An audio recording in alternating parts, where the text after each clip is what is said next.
पार्षद हैं, जो गौर पार्षद हैं, इनके चरित्रों को सुनने से ये लाभ होगा कि जो हमारा अनियमित जीवन है वो संयत व नियमित हो जाएगा। और जैसा आप सब लोग रियलाइज भी कर रहे होंगे, धीरे धीरे होने लग गया। हाँ, संयमित जीवन हो पाएगा। और जो ब्रज पथ है, जो भक्ति का पथ है, ऐसे ब्रज पथ के हम पथिक बन पाएंगे। इसके साथ एक लाइन याद आई, वो कीर्तन है एक, जब नगर संकीर्तन या कुछ ऐसा होता है तो बोला जाता है, हरि बोलबो आर मदन मोहन हेरी बोगो, हरि बोलबो आर मदन मोहन हेरी बोगो, ए रूपे ब्रजेर पथेर चल बोगो, ए रूपे ब्रजेर पथेर चल बोगो। ब्रज के पथ पे ऐसे चले, हाँ, हरि बोले और मदन मोहन जी को देखते रहे। तो जो ये ब्रज पथ है, इसके पथिक तभी बन पाएंगे कि जो इस पर चल चुके हैं उनको अगर हम सरेंडर करें और उनका अनुसरण करें। और इन चरित्रों को, इन पावन चरित्रों को सुनने का एक और फायदा, जो हमारा अधन्य जीवन है, अधन्य जीवन मीन्स हर प्रकार के अभाव से हम ग्रसित रहते हैं, दिन रात संघर्ष चल रहा है, जो भी समय चल रहा है इसमें दिन रात हम सभी संघर्षरत रहते हैं। तो ऐसे अधन्य जीवन को हम भक्त और भगवान की कृपा से धन्य बना पाएंगे। क्योंकि भगवान कहते हैं कि वैष्णव वंदना जब आप लोग करते हैं तो उसमें एक लाइन बोलते हैं, तुम्हार हृदय सदा गोविंद विश्राम, गोविंद कहे न मम वैष्णव पराण, हृदय सदा गोविंद विश्राम। भगवान कहते हैं कि जो साधु जन है वो मेरे हृदय हैं और मैं उनका प्राण हूं, मैं भी उनका हृदय हूं। इसलिए जब हम उनके चरित्रों का श्रवण करेंगे, भगवान के जो ऐसे भक्त हैं, तो भगवान की जो कृपा है वो बहुत जल्दी हमारे जीवन में आएगी, अन्य बजाय किसी और साधन की बहुत शीघ्रता से हमारे जीवन में आएगी। क्योंकि जब हम उनके चरित्र सुनेंगे तो हमारा लोभ भी बढ़ेगा। लोभ, कौन सा लोभ बढ़ेगा? यहाँ तो बोलते लोभ कम करो, लेकिन आज तो हम बोले बढ़ाओ। लोभ कौन सा बढ़ेगा? भगवान की सेवा का लोभ, नाम जप का लोभ, कथा श्रवण का लोभ, ये बढ़ते जाएगा। हरि बोल। जब भक्तों के चरित्रों को श्रवण करेंगे।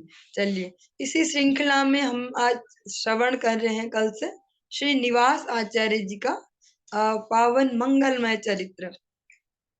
श्रीनिवास आचार्य ऐसे भक्त हैं जिनको भगवान ने माता पिता भी ढूंढ के दिए, चुन चुन के दिए। गंगाधर भट्टाचार्य उनके पिताजी, वो भगवान चैतन्य के बड़े अच्छे भक्त हैं और माता जी भी परम वैष्णवी हैं। ऐसे माता पिता, जब महाप्रभु के सन्यास को दर्शन किया गंगाधर भट्टाचार्य जी ने, तो महाप्रभु के लिए उनमें जो भाव उत्पन्न हुआ, प्रेम की उन्मत्त अवस्था, उसको देख के भक्तों ने उनको नाम दे दिया चैतन्य दास। तो अब गंगाधर भट्टाचार्य जाने लगे चैतन्य दास के नाम से। ऐसे चैतन्य दास ने के हृदय में अचानक से ऐसी अभिलाषा आती कि काश हमारा कोई पुत्र होता।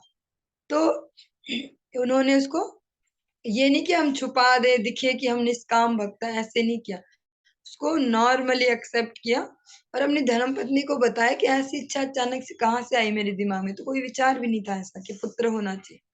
तो उन्होंने भी उनको वही सुझाव दिया जो एक धर्म पत्नी को देना चाहिए, कि महाप्रभु से ही हम ये निवेदन करेंगे।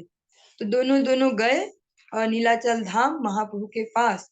फिर महाप्रभु को जिससे पहले निवेदन करते, उससे पहले महाप्रभु ने स्वयं ही बोल दिया देखते ही कि जगन्नाथ जी आपकी अभिलाषा अवश्य पूरी करेंगे। सारे भक्तों में कौतूहल हो गया कि ऐसी क्या बात है, ये तो कुछ अंदर वाली बात है जो अभी कुछ बात भी नहीं हुई मुंह से, और पहले बोल दिया जगन्नाथ जी पूरी करेंगे। तो फिर भगवान महाप्रभु ने सबको बताया कि इनके हृदय में पुत्र की कामना है। तो फिर यथा समय आने पर उनको पुत्र रत्न महाप्रभु ने तभी नाम भी बता दिया। ये सबसे बड़ी विशेषता है कि श्रीनिवास नाम का एक पुत्र होगा इनका, जो मेरे श्री चरणों में अनुरक्त होगा और मेरा अभिन्न स्वरूप होगा और सबका आनंद वर्धन करेगा। भगवान का अभिन्न स्वरूप मतलब जिसको अगर हम अपनी लोकल भाषा में बोले तो भगवान का अवतार ही स्वयं अभिन्न। तो महाप्रभु बोलते कि मेरा अभिन्न प्रकाश होगा, वो अभिन्न स्वरूप होगा और सबको आनंदित करेगा। ऐसे श्रीनिवास बचपन से ही उनके माता पिता ने उनके सारे संस्कार करवाए, जो भी विधान है 16 संस्कार में, एक बच्चे के जन्म से लेकर और जो भी संस्कार होते हैं, नामकरण हो गया, अन्नप्राशन, चूड़ाकरण और उपनयन संस्कार जो प्रमुख है सारे संस्कारों में, उपनयन संस्कार आदि सब करवाए। और पिताजी स्वयं गौर कथा सुनाते, कृष्ण कथा सुनाते, और जो माता जी है वो संकीर्तन करवाते उनसे। तो उनको भगवान ने इतने सुंदर माता पिता दिए जिन्होंने उनके खुद ही भगवान की भक्ति में लगाया। क्योंकि सबसे बड़ा लाइफ इंश्योरेंस यही है। हम भले कितने 20-20 लाख के इंश्योरेंस ले लें कि भैया अगर हम टपक गए, हाँ ऐसे जल्दी समझ में आएगा ना, मर गए से बढ़िया टपक गए। अगर हम कभी टपक गए गलती से तो हमारे बच्चे को 20 लाख रुपए मिल जाएंगे। लेकिन हम ये कैसे श्योर करें कि वो 20 लाख का यूज कर पाएगा सही प्रकार से, हाँ अपने भलाई में, ये श्योर नहीं कर सकते। लेकिन अगर हमने उसको बचपन से भगवान नाम में रुचि करवा दी, भगवान की सेवा में रुचि करवा दी, समय पे आरती करनी है तो करनी है, भगवान का नाम जब रोज करना है तो करना, अगर ऐसी छोटी छोटी हैबिट्स में डेवलप करवा दी, रुचि उत्पन्न करवा दी, तो वो खुद ही सिक्योर हो गए। अब भगवान उनके लाइफ इंश्योरेंस करने वाले हो गए। अब भगवान उनका योगक्षेमम वहम्यम करेंगे। तो श्रीनिवास जी के माता पिता ने बहुत अच्छे से इस कर्तव्य को निभाया और उनको महाप्रभु की भक्ति में लगाया। इस प्रकार से हमने आगे भी श्रवण किया इनका चरित्र की पिताजी की देह छूट गई, उसके बाद वो ननिहाल गए, फिर वहां से आके महाप्रभु को मिलने गए। महाप्रभु के पास पहुंचते हैं वहां और इसके बाद बीच रास्ते में ही जब उनको न्यूज मिली कि महाप्रभु ने लीला संवरण कर ली, तो उनको लगा कि अब इस शरीर को धारण करके कुछ भी फायदा नहीं है, शरीर छोड़ देना चाहिए। लेकिन महाप्रभु ने स्वयं स्वप्न में दर्शन देके आदेश दिया कि नीलाचल जाओ आप। और नीलाचल पहुंचने पर फिर से इनके स्वप्न में आए श्री जगन्नाथ, बलदेव और सुभद्रा जी और पार्षदों सहित श्रीमन महाप्रभु। ये बात हमारे लिए थोड़ी सी पचानी मुश्किल होगी कि कैसे भगवान आते होंगे सपने में, है ना। हम लोगों के सपने में भी आते हैं पर वो हमारी कल्पना मात्र है, वो साक्षात भगवान नहीं है। हमारी जो कल्पनाएं हैं वो दिखती है हमें कि गोपाल जी आए, तकिए पे बैठ गए, ऐसे कई भक्त बताते रहता है। लेकिन अभी हम उस लेवल के भक्त नहीं हो गए। या तो जिसने भगवान के ही दर्शन कर लिए तो फिर उसका सांसारिक लोभ मोह ममता ये नहीं दिखेगा, फिर तो पागल ही हो जाएगा जो भगवान के दर्शन कर लेगा। ऐसा पागल नहीं, विक्षिप्त, ऐसा पागल क्यों, भगवत भक्ति में ही रत हो जाएगा, फिर संसार में हम लोभ मोह हो ही नहीं पाएगा, है ना। लेकिन जो श्रीनिवास आचार्य हैं, इनको बलदेव, जगन्नाथ, सुभद्रा तीनों ने दर्शन दिए और साथ में महाप्रभु ने अपने पार्षदों सहित सब पार्षद को दर्शन दिए। और गदाधर पंडित जी की फिर इनको सानिध्य मिला गदाधर पंडित जी का, और गदाधर पंडित जी के सानिध्य में इन्होंने श्रवण किया श्रीमद् भागवतम गदाधर पंडित जी से। तो इसको सुनकर भी ये बड़े मोहित हो गए, क्योंकि स्वयं राधा रानी है गदाधर पंडित, कोई दुनिया के कोई पुरुष नहीं है, कोई व्यक्ति नहीं है, स्वयं राधा रानी, स्वयं गदाधर पंडित जी हैं। इसी भाव को लेते हुए जब हम देखते हैं जब नवद्वीप धाम परिक्रमा में जाते हैं तो चापाहाटी में महाप्रभु का गौर गदाधर विग्रह है, वहां गौर गदाधर की सेवा होती है। तो गदाधर पंडित साक्षात राधा रानी का अवतार है। ऐसे गदाधर पंडित जी से भागवतम श्रवण की। जब भी भागवतम का नाम आता है तो एक नाम आता सुखदेव गोस्वामी, उनको बोला जाता है श्रीमती राधिका रानी के पर्सनल तोते हैं, पर्सनल सुख, इसलिए इतने सुंदर भागवतम बोल पाते हैं सही प्रकार से, सम्यक रूप से। तो जिनके तोते इतने फेमस हैं कि इतनी सुंदर कथा करते हैं कि सुनने वाला तुरंत अपने भय मोह से मुक्त होकर भगवत धाम पहुंच जाए। ऐसी राधा रानी जब स्वयं भागवतम बोलेंगी गदाधर पंडित के रूप में, तो कितनी मनमोहक होगी वो। तो श्रीनिवास पंडित जी को ये भी सुनने को मिला। लेकिन इसके साथ ही जब उन्होंने श्रवण किया, नित्यानंद प्रभु और अद्वैताचार्य भी अप्रकट हो गए, उन्होंने भी लीला संवरण कर ली। तो फिर से एक बार सोचा कि मैं अपनी देह छोड़ दूं, तो स्वयं नित्यानंद प्रभु अद्वैताचार्य जी ने स्वप्न में इनको सांत्वना दी कि अभी आपको शरीर नहीं छोड़ना, आपके द्वारा बहुत सारे सेवा कार्य होने हैं, इसलिए आप शरीर नहीं छोड़ सकते। और इसमें हम सबके लिए भी शिक्षा है।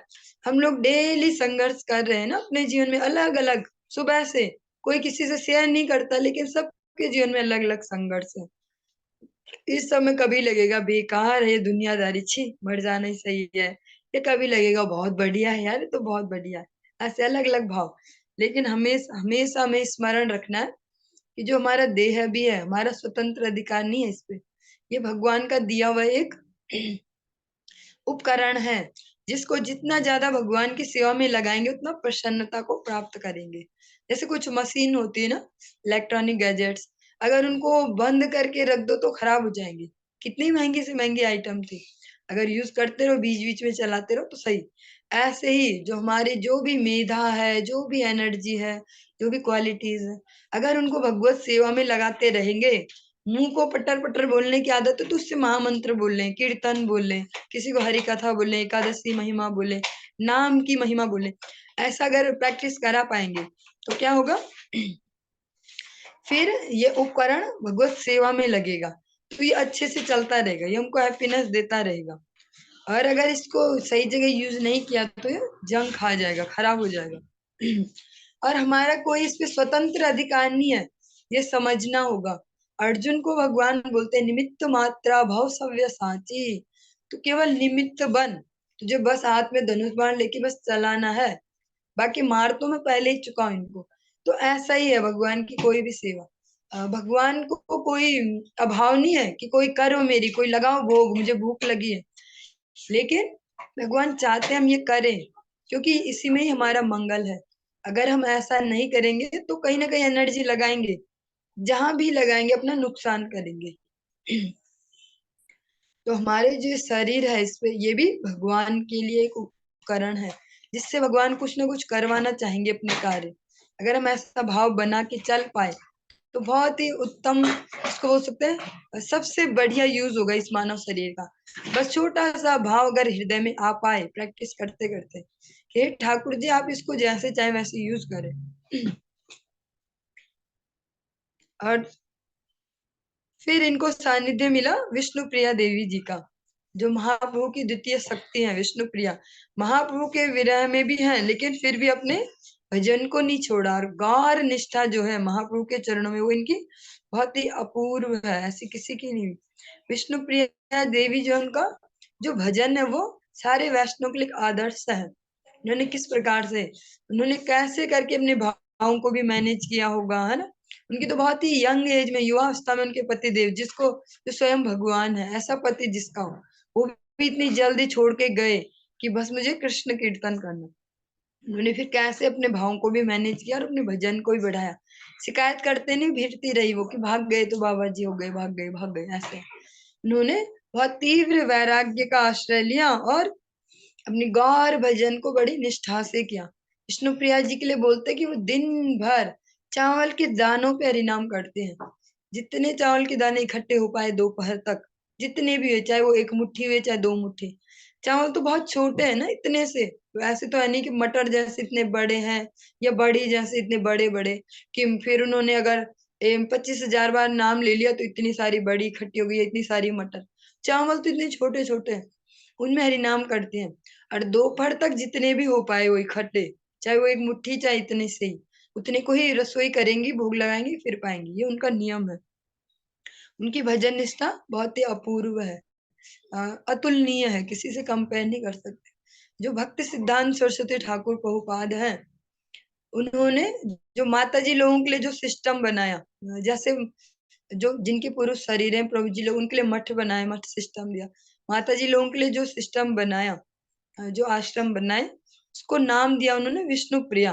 विष्णु प्रिया नाम से वो संचालित हुए, वो जो प्रोसेस है। तो विष्णु प्रिया देवी जी ने इनको कृपा की।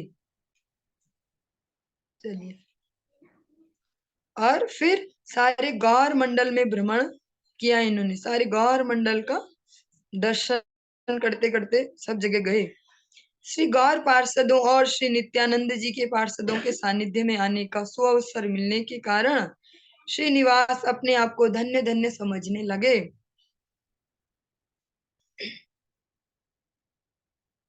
श्री नरहरि सरकार ठाकुर और रघुनंदन ठाकुर सभी ने श्रीनिवास जी के कृष्ण प्रेम विवल अवस्था को देखकर उन्हें उपदेश क्या किया, वृंदावन जाओ तुम। भक्तों ने उनको स्वयं बोला कि आप अब वृंदावन जाओ, अभी आपको वहीं जाना चाहिए। वृंदावन जाने की अनुमति लेने के लिए श्रीनिवास अपनी माता जी के पास गए, उनको बोला कि मैं वृंदावन जाना चाहता हूँ।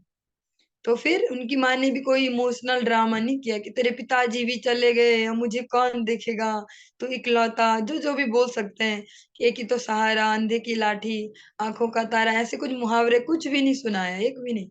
आराम से देखा कि इनके अंतःकरण में सच में ऑनेस्टली व्याकुलता है भगवत भजन की, तो बोला अवश्य तुम जाओ। ऐसे हमारे परम गुरुदेव की माता जी, परम गुरुदेव नित्य लीला श्री भक्ति दयित माधव गोस्वामी महाराज, उनकी माता जी ने भी सेम टू सेम किया।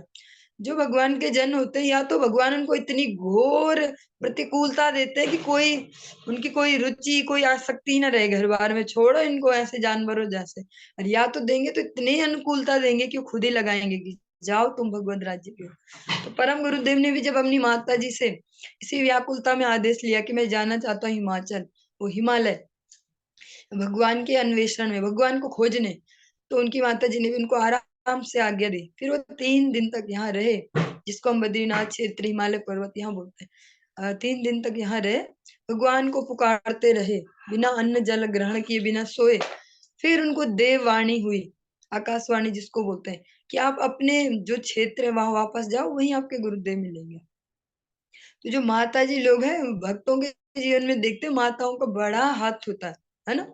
बहुत सारे भक्तों के, जैसे भक्ति सिद्धांत सरस्वती ठाकुर प्रभुपाद है, उनकी माता जी इसमें एक कदम और भी बढ़ के उन्होंने लास्ट मोमेंट तक अपने पुत्र की सेवा की, ऐसे ही बोल सकते हैं, या उनकी रक्षा की, जो भी उनका सहयोग किया, जो सही शब्द है वो है सहयोग।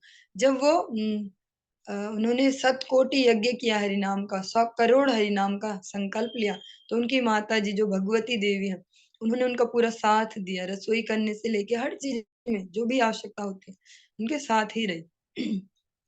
तो ऐसे जो श्रीनिवास जी, इनकी माता जी ने भी उनको आज्ञा दे दी कि हाँ तुम जाओ वृंदावन। अग्रद्वीप, काटोया, मौरेश्वर, एक चका धाम होते हुए वह, एक चका धाम आपके नाम सुना सुनाया लग रहा होगा, श्रीमन नित्यानंद प्रभु का जन्म स्थली।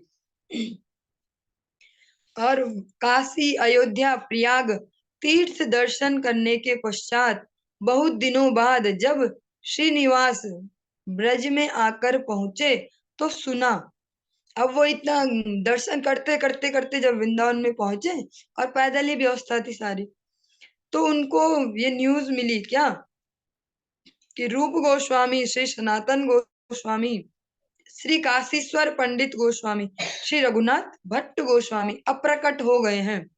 वो उनका अब शरीर इस धराधाम में नहीं है, और ये तो पता चला कि ये नहीं है अब, और ये भी पता चला कि अभी कौन कौन है, किनसे अभी मैं ले सकता हूँ शिक्षा। जो है वो कौन कौन है, रघुनाथ दास गोस्वामी, श्री गोपाल भट्ट गोस्वामी और श्री जीव गोस्वामी अभी भी प्रकट है। तो जब इन्हें पता चला कि ये 1 2 3 4 4 लोग जा चुके हैं और 3 लोग अभी हैं जो महाप्रभु के निज जन, तो फिर श्रीनिवास गोस्वामी त्रय मीन्स तीनों गोस्वामी, रघुनाथ दास गोस्वामी, गोपाल भट्ट गोस्वामी, जीव गोस्वामी, इनके दर्शन और कृपा प्राप्त कर परम धन्य हो गए। उनके पास गए, दर्शन किए, उनसे भगवान की महिमा सुनी। जब भी भक्तों के पास जाए तो करने को क्या है, यही तो है, दर्शन करने, प्रणाम करें और भगवान का यश गान सुने, भगवान के नाम की महिमा सुने, न कि इधर उधर की सुना सुना के उनको भूल जाए, है ना। श्रीनिवास गोपाल भट्ट गोस्वामी जी से दीक्षा लेकर श्री जीव गोस्वामी जी के आश्रय में शास्त्रों का अध्ययन करने लगे। उन्होंने गोपाल भट्ट गोस्वामी जी को दीक्षा गुरु अपनाया, उनके चरणों में शरणागति ली, और जो जीव गोस्वामी जी हैं उनके आश्रय में शास्त्रों का अध्ययन किया। ये दोनों बहुत ही इंपॉर्टेंट है। अगर या तो हम निरक्षर हैं कि हमें पढ़ना बिल्कुल नहीं आता, तो ठीक है, फिर भगवान का नाम जपो। लेकिन अगर हमें आता है तो हमें अवश्य अध्ययन करना ही चाहिए। स्वाध्याय, भगवान के जो शास्त्र है इनको अध्ययन करना चाहिए। शास्त्र अध्ययन करने से एक मजबूती आती है, हमें पक्का पता चलता है कि हम सही लाइन में भी या सही कर रहे हैं। वरना क्या है, जो भी लोग जो भी प्रचार कर रहे हैं सभी बढ़ा चढ़ा के तो बोलते हैं अपने अपने लाइन को, अपना अपना जो भी पंथ है उसको बढ़ा चढ़ा के ही बोलते हैं।